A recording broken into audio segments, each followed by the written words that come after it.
Alright guys, this is Diorce here. It's 4th of September 2021.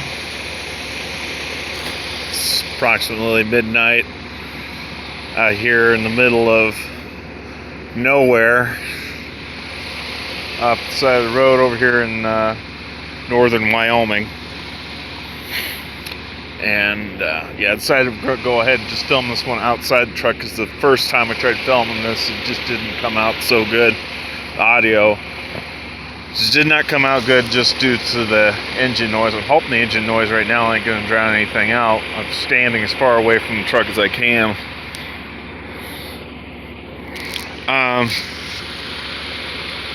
So I'm pretty fed up with the crap that's been going on. I've been trying to keep my head out of the news as much as possible, just because all the events that unfolded over there in Afghanistan, Kabul.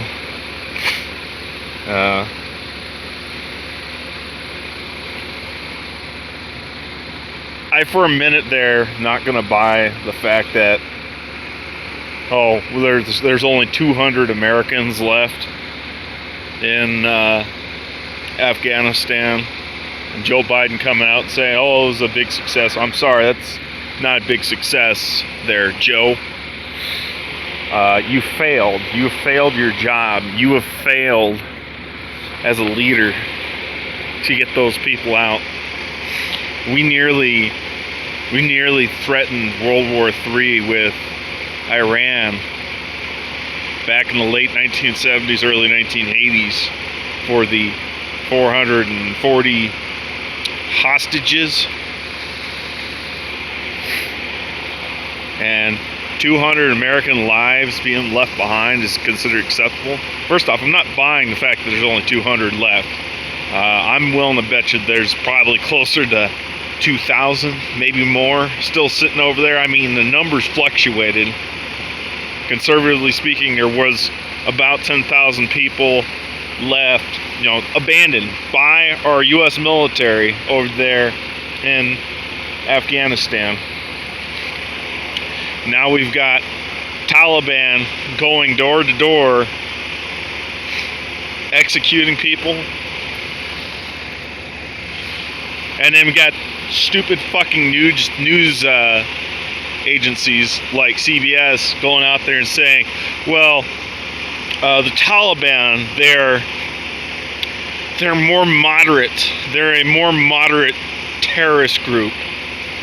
They've been they're out there to fight ISIS. They're out to counter ISIS, and I'm calling bullshit on that. Okay, a terrorist group is still a terrorist group. They're a confirmed terrorist group. They still go out and they kill people. I'm willing to bet you they team up with ISIS. I'm willing to bet you they team up with whatever remnants of Al-Qaeda are left and rain whatever terror they want in the Middle East. Shut off the Straits of Hormuz. Invade the UAE.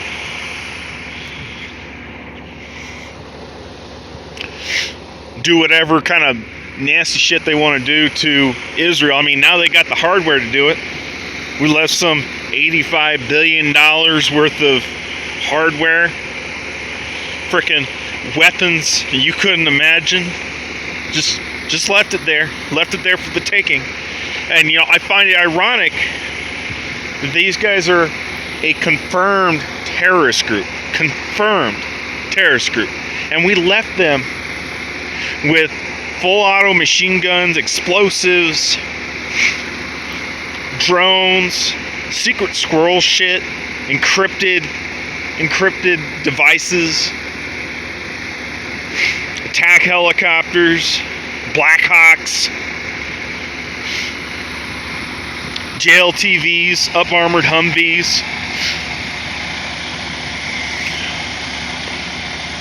Left them all that shit.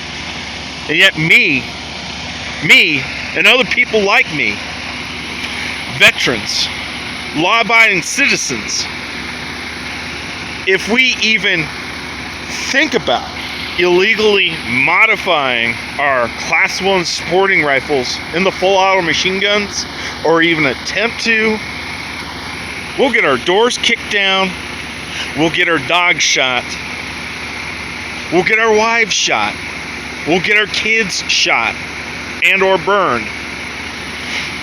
Kind of a Waco style, kind of a Ruby Ridge style. We'll get all that done to us if we have one short-barreled shotgun, one short-barreled rifle, one full auto machine gun, one illegal suppressor. That'll get done to us. Yet we left a confirmed terrorist group with all of that full auto military hardware. Kind of ironic, don't you think? I am under the impression that the ATF's laws, their interpretation of the laws, no longer apply to me. I don't know what else to say. I'm not telling anybody to go out and do anything illegal or against the law, but I don't know if they apply to me anymore. If they're willing to just give away $85 billion worth of hardware like that to these people with no ramifications, then why can't I have anything that's fun? I mean, shoot, the whole point of American civilians being armed is to be a checks and balance on a despotic, tyrannical government.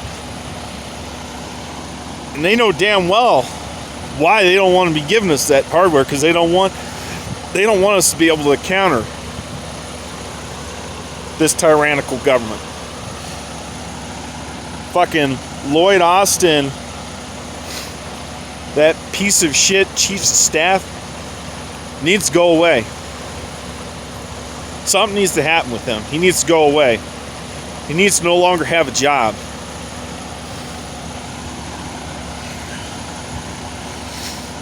Oh man, we couldn't afford to spend, what was it, $5 billion, or I think it was actually $8 billion on the U.S.-Mexico border to build a border wall, a border fence essentially for a lot of it. We couldn't afford to spend that, to spare that kind of money, because it was too much for the taxpayers. Too much.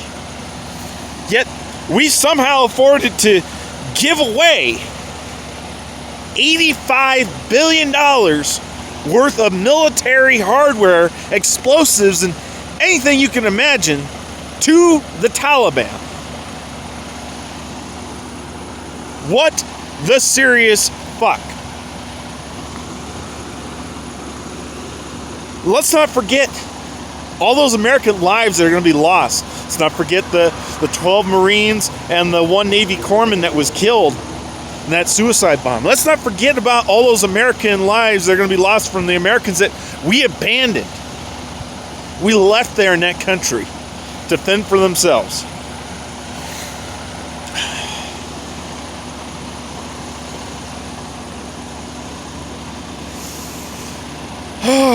I'll tell you what, it's a sign of the times, man. This ain't SHTF, I don't know what is. I don't know what our Fort Sumner event's gonna be. Man, and let me tell you, fucking CNN coming out and saying stupid shit as usual. Oh, see, I guess they come up with some new mental gymnastics here. They say the reason why things are happening the way they are over there in Afghanistan is because the white supremacists in this country, the patriots, they're to blame somehow. Somehow, the white supremacists and the patriots and the white patriarchy, they're to blame. They're at fault because of that. Like, what the serious fuck are you guys talking about here? Have you guys, outright lost your minds? Like, Tell me how. Like, I want to try to believe this, but explain to me how. How exactly? I mean, they're already calling me a white supremacist just because of my skin. Even though it's not true. Even though my co-driver in there that I get along with quite well is black. He's not even from the U.S. I have not quite established, because I haven't asked where he's from. Even though my co-driver that I get along with quite well is black, I'm somehow a white supremacist. I somehow am to blame for what happened over there in Kabul in Afghanistan, even though I was never ever one time in my military career deployed there. Somehow I'm to blame. Somehow I'm to blame, even though I haven't been in the Navy in almost 5 years. And 4 years as of recording this video. 4 years, and I'm somehow to blame.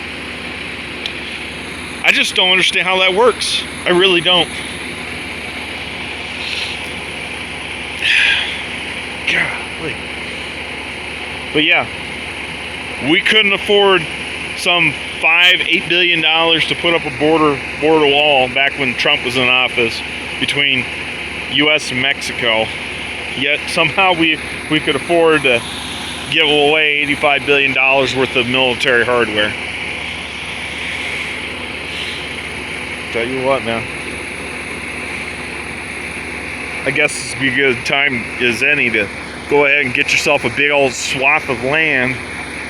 Make sure you're as self-sustaining as possible. Go ahead and declare yourself your own country and say you're no longer a part of the U.S. and U.S. laws and jurisdictions do not apply. Go ahead and build whatever, make sure you got all the tools, materials, and everything. Build whatever weapons you want. I mean, I don't know what else to say. Really don't know what else to say. Kind of at a loss here. Man, it's really gotten cold here. But then again, it is September. It's crazy. It's like 80 something, almost 90 something degrees during the day, and it's got to be in the 40s right now.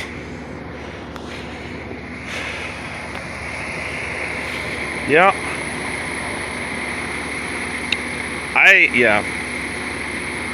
I really don't know what else to say here. I'm kind of at a loss. Well, I guess the only thing we can see what happens, I mean, outside of Joe Biden keeling over or getting sick and being declared unfit to be in the presidency, I mean, presidential office, I mean, he was already unfit to begin with, but, that's beside the point. There is talk that if that happens, Kamala Harris will be the president, of course, rules of succession, right? She would be the president. And there's some people saying that she'll pick Michelle Obama as her vice president. Well, I don't think you get to pick vice president. Logically speaking, I think Nancy Pelosi would be the vice president. But let's just assume that Kamala Harris, the next incoming president, has the ability to appoint her running mate, her vice president. She'd more than likely probably pick Hillary Clinton. Let's be real here. Hillary Clinton. I think that's all I've got to say right now. I guess go ahead. Yeah, look at the truck. It's kind of neat. I guess coming out here in the dark. Yeah, that's all I've got.